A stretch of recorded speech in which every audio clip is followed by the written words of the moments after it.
Hi. So, in the book, when we're making Eric's legs, this is Eric's legs part. It's an oversewn leg, like how they mostly do them. And I don't make my legs like that. I'm gonna have to try it at some stage. I do it and turn it out. So I just done one to make sure it worked because this is such a long leg, and it worked. It made it a little bit fluffy, which I'm a bit annoyed about, but it's intact and it's a beautiful leg. So I'm going to show you how I do it. That is such a long leg. If you think about that, hold on. Isn't that a long leg? Oh, hiccups. And the head on top. Legs. Very leggy doll. Anyway, so that's one leg done. So I want to show you how I did it. See what you think. It is up to you, of course. So what I did was, I've pinned it all together, and then I marked an opening on the back of the leg. So what I'm going to do is I'm going to sew down there, and then I'm going to sew around and down to the foot, and I'm going to keep it inside out. I'm going to open that up and put in my foot pad, and I'll pull the whole thing out. It's very much the same way as I made Luna's legs and I made the Otterline legs. This is probably the last time I'm going to show how I do it because that'd be a bit repetitive, won't it? Anyway, let's prepare. So I'm going to put my pins either side there because I hate it when the pins are underneath. I'm always a bit worried I don't know why, I think I'm going to catch one. They're all out the way, aren't they? Anyway. So I start with the straight down the back bit.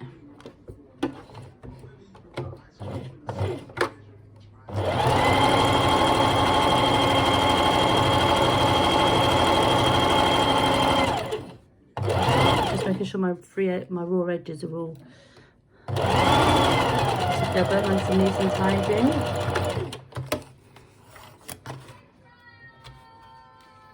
And then, so this curve is the hardest bit, just nice and slow and steady. Keep those together, keep it into a nice shape.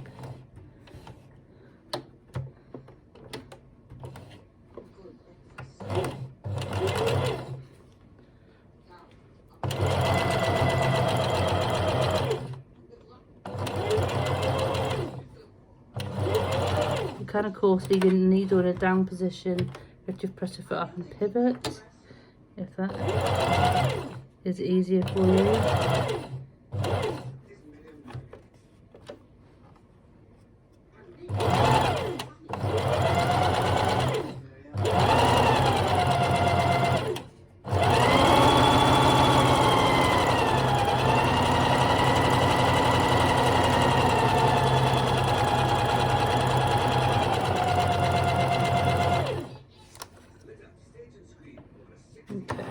Top curve to do, and this bit is done.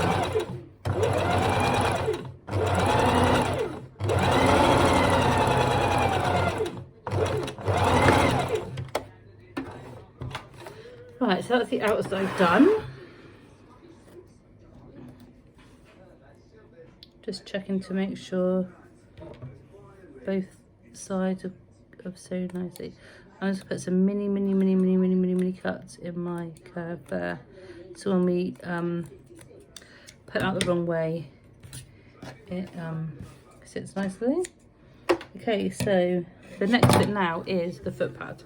So what I do is I open this right up and I kind of flatten it out, and then I lay right side down, and I match up the top and bottom lines, and I pin all the way around the outside. So when you're putting this on the sewing machine, if you're using a sewing machine, if you're not using a sewing machine, you're hand stitching it, you can stitch it like it says in the instructions, which is to oversew. because you'd have pulled your leg out and then you'd just be stuffing it and stitching it in place. I think. I never made it like that, so I don't know. Let me see what it says. It says, tell the legs of the seams are in.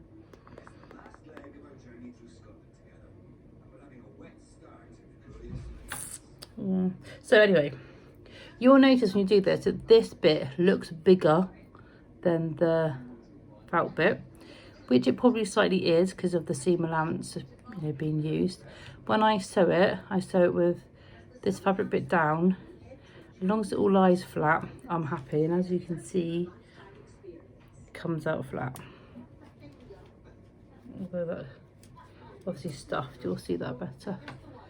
But it's all quite happy sat in there.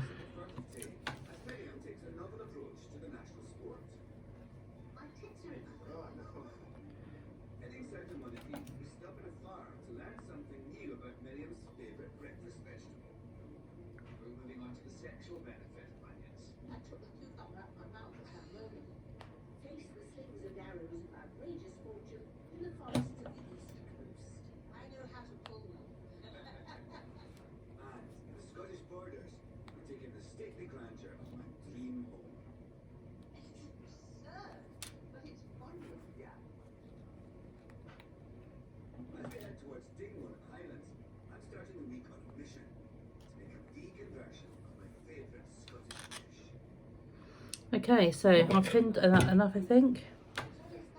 It's like some sort of, hey, it's the COVID bug.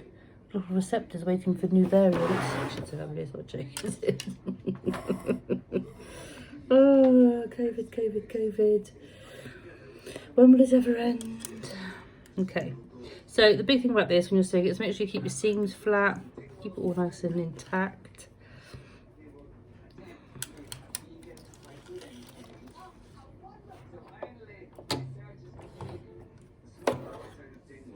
I'll just sew nice and slow and steady all on the outside.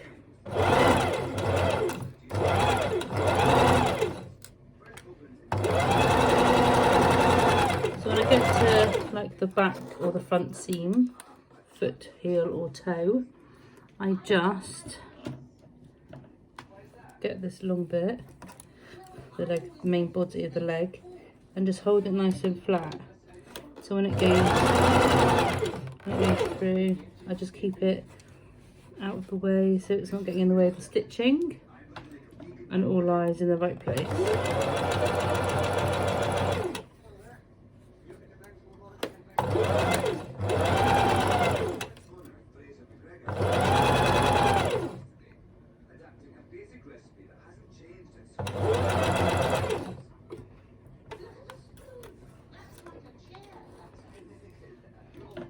Right, now on the toe bit, I'm just going to get that toe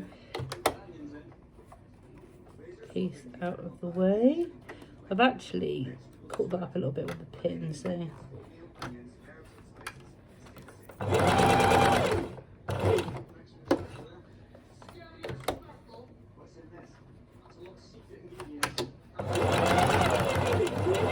back to the beginning again.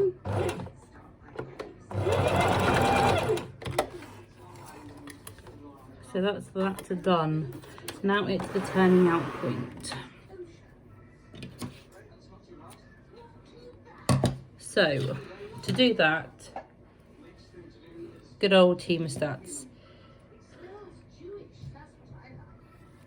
So I'm gonna keep them closed, right? Try not to rough it up too much. Get it to the toe point. Open them up enough.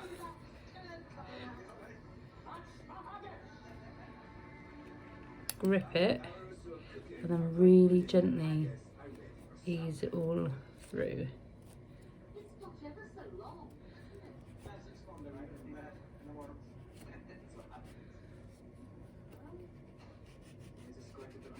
Oh, please don't let me have torn it. I'll be really upset if I have.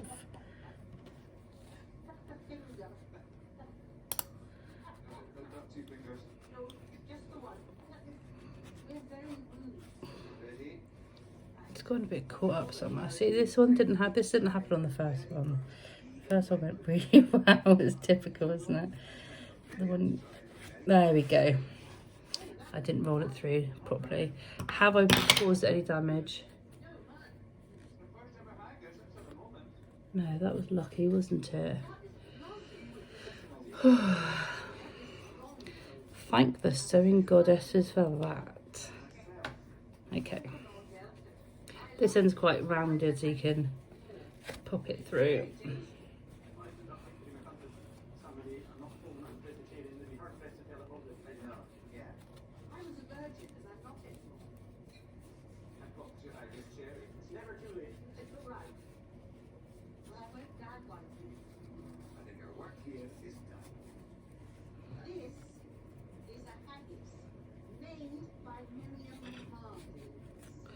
Right, that's the second leg done. So all I'm going to do now is stuff it and sew up that back hole where I turned it. When you're stuffing it, it's going to be tricky to get some stuffing down through this bit here, so nice small pieces. You can use this to kind of deliver it in there and squidge it in. But oh God, that looks so thin, doesn't it? It's so thin. I love how thin they are. Thin, spindly little legs. So that's the legs. I won't show you how to stuff it and sew it up because we've done that thousands of times before and you must be getting bored of it now. So the next part then would be sewing those onto the body with the buttons, which I've done quite a few times on video before. So I will probably stuff the body, stuff the legs, show them in place and then show you the arms. And they're curved. Since we've got the yawns. So before you do the arms, she's told us to put the head onto the body. And that's done about the same sort of way as Otterline and stuff. That you put a centimetre fold up on the neck. The head should sit about 2.5 centimetres down. So how does she do her arms? Match 2 arm pieces, sew together starting at the back of the arm, over sew the arm, top down. Make sure you change. So on the page you were talking about this, so in the instructions it said to change the thread colour to a tonal thread to match the arm. That was the instructions for a different animal that got put over onto this one. It doesn't matter, you just stay to white all the way through if you're doing that and you're over sewing.